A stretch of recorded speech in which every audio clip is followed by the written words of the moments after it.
Next term कौन सी आ रही है अपनी? बॉइलिंग। क्या होता है boiling? When a liquid is heated, its particle begins to move even faster। अपने पता था कि जब भी लिक्विड को हीट करते हैं तो उसके मॉलिक्यूल जल्दी जल्दी क्या करेंगे? मूव करेंगे, फास्टर मूव करेंगे। किसके कंपेयर में?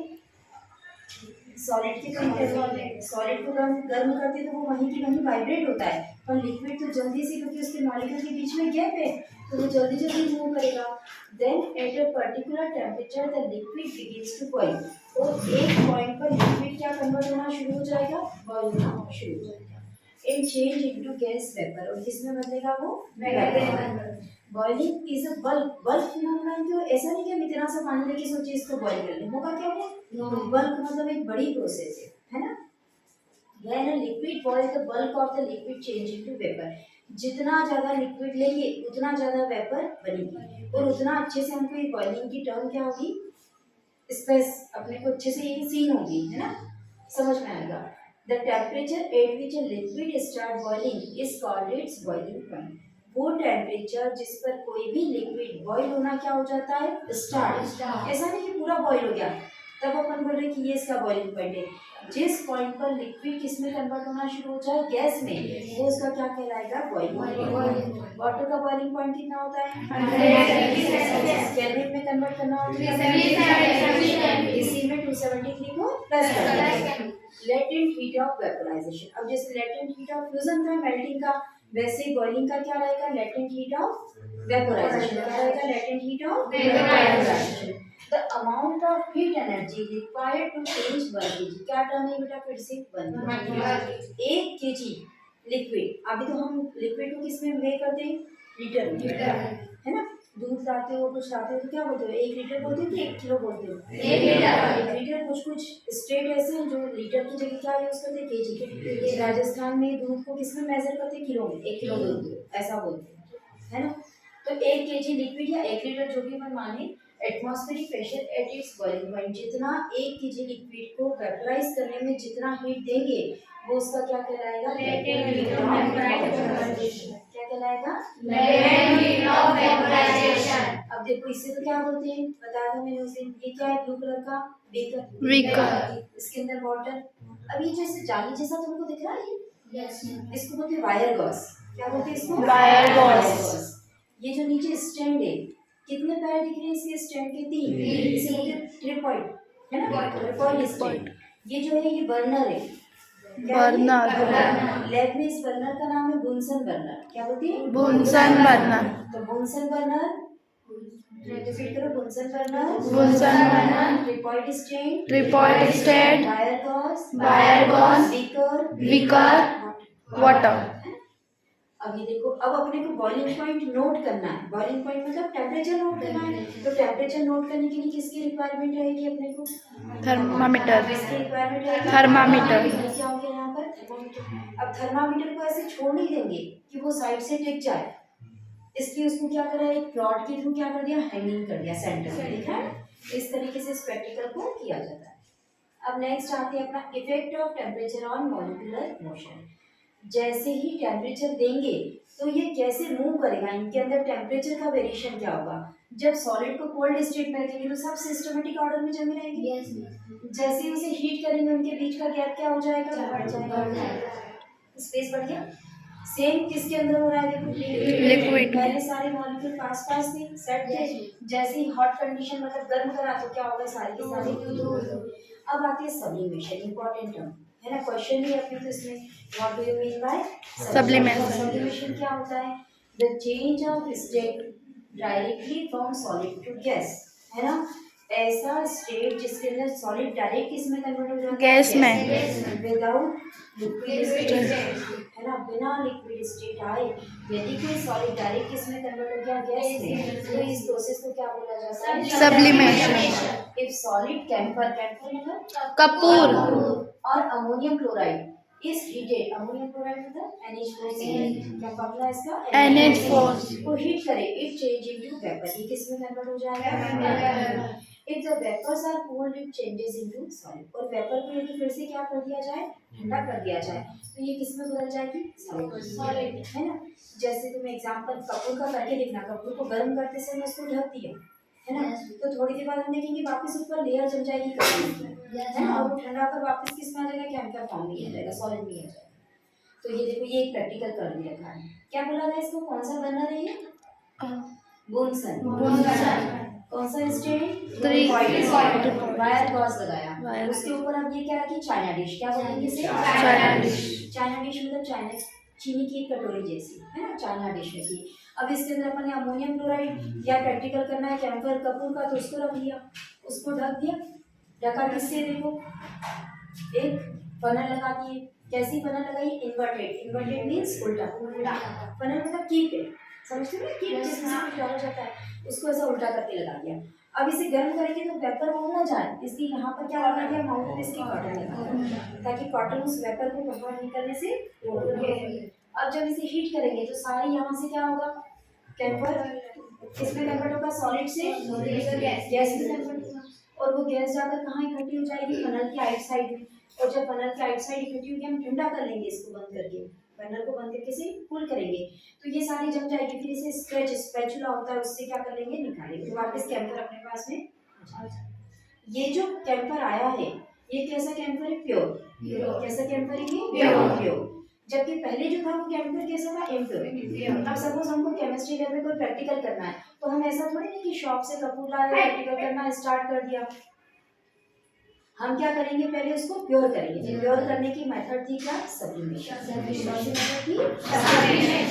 अब आते हैं effect of pressure on gases. Gases के ऊपर प्रेशर अप्लाइड कर सकते हैं, गैसों को कंप्रेसिबिलिटी कर सकती है ना। हमने पढ़ा कि गैस के अंदर सबसे ज्यादा प्रॉपर्टी होती है क्या, कंप्रेसिबिलिटी। जितना कम करके बनना चाहे किसी में, वैसे लोग तो सोनिया हो गई 9 में नहीं थके हैं, नहीं तो सभी पूछ जाओ।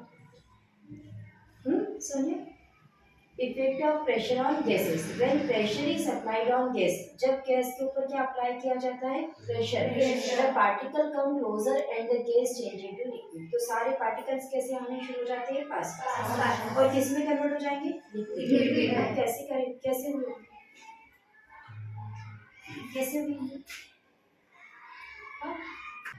इस तरीके से गैस के मॉलिक्यूल होंगे दोनों, है ना। जब इसके ऊपर क्या किया जाएगा, अप्लाई किया जाएगा प्रेशर, मतलब इसके ऊपर फोर्स लगाया जाएगा, तो ये सारे मॉलिक्यूल्स के बीच का गैप क्या हो जाएगा, कम हो जाएगा, क्योंकि इन सबको पास में आना पड़ेगा ना, कंप्रेस किया जा रहा है इनको। ये जितने पास आएंगे तो ये एक दूसरे से क्या होना शुरू हो जाएंगे, कोलाइड मींस टकराना शुरू हो जाएंगे। दोनों एक दूसरे से क्या होगा, टकराएंगे।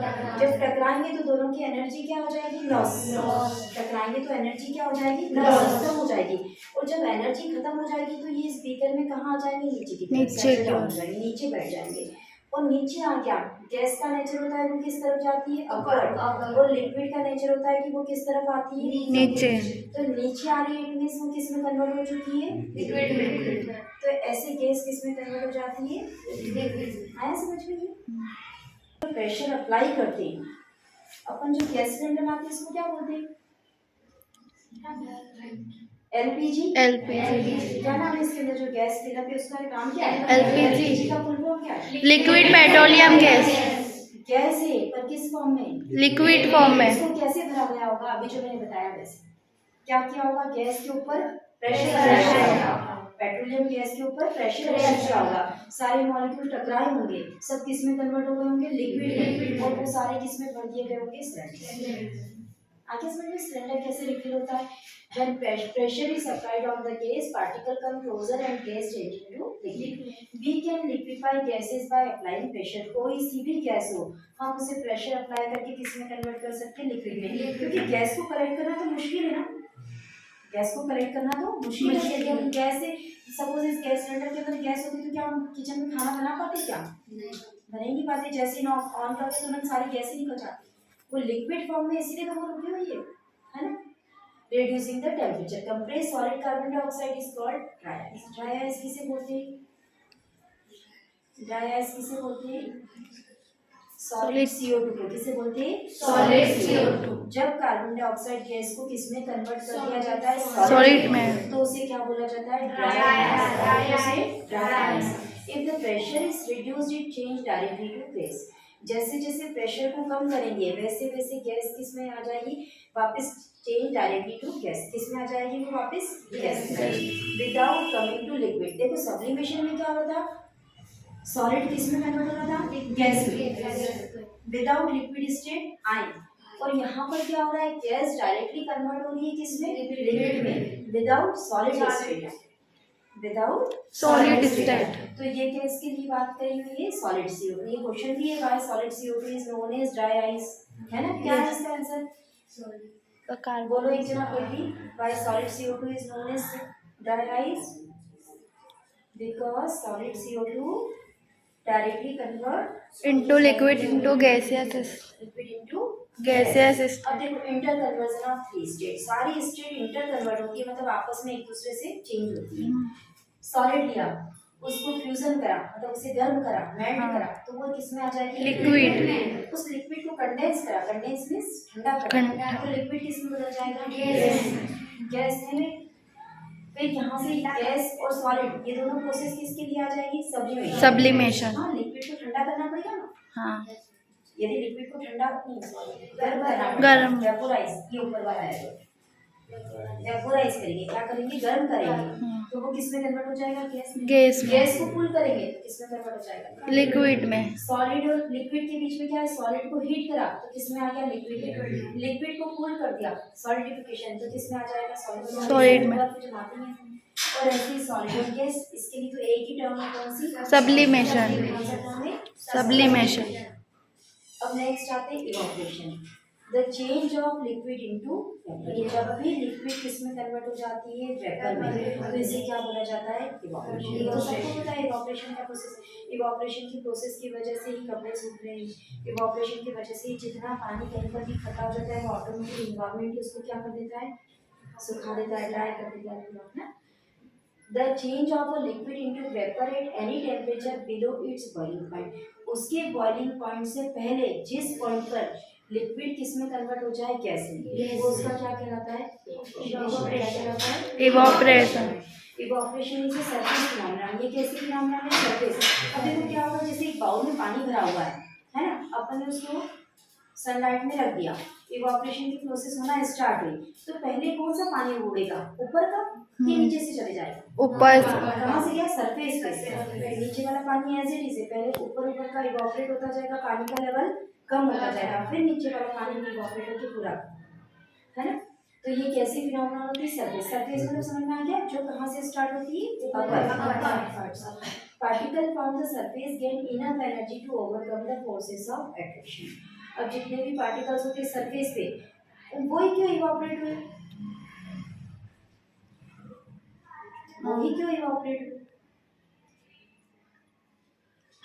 नीचे वाले पार्टिकल क्यों नहीं गए, हाँ सिंपल है, क्यों नहीं गए, क्योंकि उसके अंदर क्या हुआ होगा,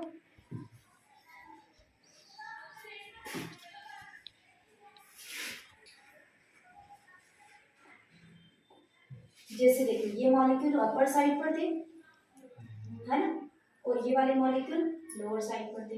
अब जब भी इसको हीट करेंगे या इवैपोरेशन की प्रोसेस होगी, तो पहले कौन से मॉलिक्यूल इवैपोरेट होने वाले हैं, ये क्यों नहीं होंगे, ये वाला मॉलिक्यूल सब तरफ से बाइंड अप है, सब तरफ से फोर्स ऑफ अट्रैक्शन मिला हुआ है ना, ये पैक है, ये सिक्योर है, पर ये जो अपर साइड पे था ये सिर्फ कितनी तरफ से सिक्योर था, इसके पहले इवैपोरेट होने के चांस इसके रहेंगे, और नीचे वाले सब तरफ से, अब इसके नीचे वाला तो और ज्यादा सिक्योर हो जाएंगे, क्योंकि उनको और ज्यादा मॉलिक्यूल का क्या मिल गया, फोर्स ऑफ अट्रैक्शन। अपन ने पढ़ा ना कि पार्टिकल सब एक दूसरे को बाइंड अप करके रखते हैं, जोड़े रखते हैं, तो ये सब तरफ से घिरा है, तो इसको उड़ना आसान होगा क्या, इवैपोरेट होना नहीं, पर सरफेस वाले के पास तो कुछ है ही नहीं सिक्योर करने के लिए, बस ये नीचे वाले आगे पीछे, जैसे सपोज ये आगे वाली लेयर पीछे वाले बैठे चल चल चल ऐसे ही बोलते ना, हम साथ है पीछे से कब पीछे हो जाएंगे पता नहीं, तो सरफेस टेंशन, ये प्रोसेस क्या कहलाता है, सरफेस टेंशन। सरफेस पर जितने मॉलिक्यूल है वो सब एक टेंशन बियर करते हैं, और उस टेंशन को क्या बोलते हैं, सरफेस टेंशन। ये भी एक टर्म है अपनी साइंस की ना। अब देखो फैक्टर अफेक्टिंग इवैपोरेशन, इवैपोरेशन को अफेक्ट करने वाले फैक्टर कौन कौन से, rate of evaporation depend upon surface area. सबसे ज्यादा रेट ऑफ इवोपरेशन किस पर डिपेंड करता है? Surface area. अब एक बाउल में वाटर लो, हम्म, एक बड़ी चौड़ी थाली के अंदर पानी लो, है ना, और एक ग्लास में वाटर लो। इन तीनों को सनलाइट में छत पर रखो, किसका पानी पहले इवोपरेट होगा? वो थाली। क्योंकि उसका सरफेस एरिया ज्यादा है। जिसका सरफेस एरिया कम होगा उसमें इवोपरेशन का रेट भी क्या हो जाएगा? कम। होगा, क्योंकि स्पेस ही नहीं। और जिसका स्पेस बड़ा होगा उसका ज्यादा रहेगा। सेकेंडली किसके ऊपर डिपेंड करता है? टेम्परेचर। अभी ऐसे मौसम में रखो, कुछ इवोपरेशन होना है क्या? नहीं। सनलाइट आएगी, हीट, जितना ज्यादा गर्मी आएगी उतना ज्यादा इवोपरेशन का प्रोसेस होगा। ह्यूमिडिटी, नमी, मौसम में ही नमी है तो इवोपरेशन हो पाएगा क्या? नहीं हो पाएगा। विंड की स्पीड, हाँ मौसम ठंडा है पर हवा तेज चल रही है तो भी वो इवोपरेट हो जाएगा। हवा भी क्या करती है? मॉलिक्यूल को इवोपरेट जल्दी कराने में हेल्प करती है। Increase in the surface area increase the rate of evaporation. अब देखो जो ये मैंने सारी टर्म बोली सब लिखा हुआ है। सरफेस एरिया बढ़ाया तो रेट ऑफ इवोपरेशन भी इंक्रीज हुआ। टेम्परेचर को इंक्रीज करा तो रेट ऑफ इवोपरेशन इंक्रीज हुआ। ह्यूमिडिटी को इंक्रीज करा तो रेट ऑफ इवोपरेशन डिक्रीज हुआ, कम हो गया। विंड स्पीड को इंक्रीज करा तो रेट ऑफ इवोपरेशन इंक्रीज हो गया। मतलब सारी कंडीशन में रेट ऑफ इवोपरेशन बढ़ रहा है, सिर्फ किसको छोड़ दिया अपन? ह्यूमिडिटी मींस नमी, नमी। है ना। वेदर में यदि नमी है तो फिर इवोपरेशन हो गई, ठंडा है मौसम तो। ये देखो इवोपरेशन का बता रहा है, ये अभी जो मैंने डायग्राम बनाया है ना। देखो इस सरफेस वाले मॉलिक्यूल को बेचारे को किसी ने प्रोटेक्शन ही नहीं दे रखा तो ये सब इवोपरेट हो जाएंगे। और ये पीछे वाले सब कहीं ना कहीं एक दूसरे से बाइट है। इनमें मीडियम एनर्जी रहेगी, इनमें हाई एनर्जी रहेगी और सबसे लो और ये सबसे नीचे बैठे है ना। जबकि हीट देखो सबसे पहले इनको ही मिलती है ना। नीचे का बेस ही तो पहले गर्म होगा कंटेनर का, तो नीचे वाला पानी पहले गर्म होगा पर फिर भी उड़ना किसको पड़ेगा? ऊपर आएगा। जिनके पास में फोर्स ऑफ अट्रैक्शन नहीं ज्यादा होगा तो रोक लेगा ना। ये उसी डायग्राम को और अच्छी तरीके से बनाया। पीछे वाले को कोई ना कोई खींच रहा है अपनी तरफ, पुल हो रहे हो। अब आते हैं इवोपरेशन कॉज कूलिंग। अब तो थक गई होगी। No ma'am. अब उठो तो इवोपरेशन कॉजेस कूलिंग। इवोपरेशन क्या कॉज करता है? कूलिंग, ठंडा इफेक्ट। इवोपरेशन ठंडा इफेक्ट करता है कॉज। यदि किसी लिक्विड को गर्म कर रहे हैं, उसमें से गैस बन के सारा मॉलिक्यूल उड़ रहे हैं, तो वो इवोपरेशन जो हुआ है वो ठंडा करेगा कि नहीं करेगा? पानी गर्म करके बंद कर दिया, सारी गैस इवोपरेट होते हुए दिखती रहती है ना बहुत देर तक। जैसे गैस इवोपरेट होना दिखना बंद हो जाती है, इट मींस वो क्या हो गया? ठंडा। तो इवोपरेशन कैसा इफेक्ट कर देता है? कूलिंग इफेक्ट कर देता है। When a liquid evaporate the particle of the liquid absorb heat from the surrounding and evaporate. जब भी लिक्विड को इवोपरेट करेंगे तो जितने भी पार्टिकल आएंगे लिक्विड के, वो एब्सॉर्ब करेंगे क्या? हीट अपने आसपास से। So the surrounding become cold. और आसपास का पूरा एटमॉस्फेयर क्या कर देंगे? वो ठंडा कर देंगे। जो भी चीज देखो अपने नॉर्मल टेम्परेचर से जैसे ही ज्यादा गर्म होगी ना, वो जल्दी से अपने में से क्या करना शुरू कर देती है? गैस मॉलिक्यूल बाहर करना इवोपरेट कर देती है। अपन चाय भी बना के रखते हैं, देखो कप में, जैसे ही चाय बना के रखी पहले वो गर्म थी, है ना। जैसे ही कप रखा उसमें से दिखेगा पहले अपने को गैस निकलते हुए इवोपरेट होते हुए, जैसे दिखना बंद हुई इतने से क्या हो चुका है? ठंडा। People sprinkle water on the roof or open ground because during evaporation water absorb heat made the hot surface को। अभी गर्मियों में करेंगे, टेरिस पे हम क्या कर देते थे? पानी डाल देते, पानी का छिड़काव करते ना। क्यों करते? सारी गैस जितना भी गर्म भाप थी वो सारी की सारी स्टीम क्या हो जाए? वहां से इवोपरेट हो जाए, तो पूरा टेरिस ठंडा हो जाए। वो ठंडा होगा तो नीचे के सारे रूम भी क्या हो जाएंगे?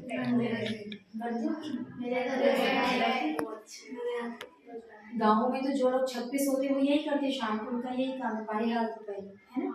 Wearing cotton cloth in summer. ये क्वेश्चन भी है कि why we wear cotton cloth in summer. हम कॉटन के कपड़े ही समर में क्यों पहन रहे हैं? क्योंकि कॉटन के अंदर प्रॉपर्टी है कि वो क्या करेगा? जो गर्मियों में स्वेटिंग होता है, पसीना आता है, उसको वो क्या करेगा? रिलीज करेगा, बाहर इवोपरेट कर देगा। इवोपरेट कर देगा तो कॉटन का कपड़ा कैसा महसूस कराएगा हमको? ठंडा। स्वेटर पहन लेंगे तो क्या होगा? इवोपरेशन रुक जाएगा, इसलिए हमको गर्मी है ना। अब देखिए ये प्रोसेस बताई हुई है। ये वार्म वाटर है, वार्म एयर आ रही है, मतलब गर्म हवा आ रही है ना। फिर ये इधर कूल एयर होता है ना। देखो पहले जब कूलर नहीं थे तो विंडो पे क्या कर दिए जाते थे? जैसे बोरी के टाट आते थे वो डाल दिए जाते थे और उसके ऊपर पानी डाला जाता था। तो वो क्या होती थी? इवोपरेशन की प्रोसेस होती रहती थी और रूम अंदर से क्या रहते थे? ठंडे रहते थे। पुराने जितने ऑफिस थे ना, तो ऑफिसों में पहले जहाँ कूलर नहीं थे ना, गवर्नमेंट ऑफिस में हर खिड़की पे यही टंगा होता था, वो हीटर। और एक प्योर होता था जिसका काम होता था दिन भर बस गर्मियों में पानी डालना, तो बाल्टी भर भर के बस पानी डालने की काम, उसको उसकी सैलरी मिलती थी पानी डालने की, है ना। अब देखो डेजर्ट कूलर, ये डेजर्ट कूलर का दे रखा है, फिल्टर लगा हुआ है, पंप लगा हुआ है, वाटर टैंक है, पानी आएगा पंप से ना, फिल्टर होके वापस इसमें आता रहेगा, और इधर से कैसी हीट आ रही है, गर्म। और ये जब इस पानी के अंदर से पास हो रही तो इधर होते होते ये कैसी हुई, red mark hot car, blue mark full car.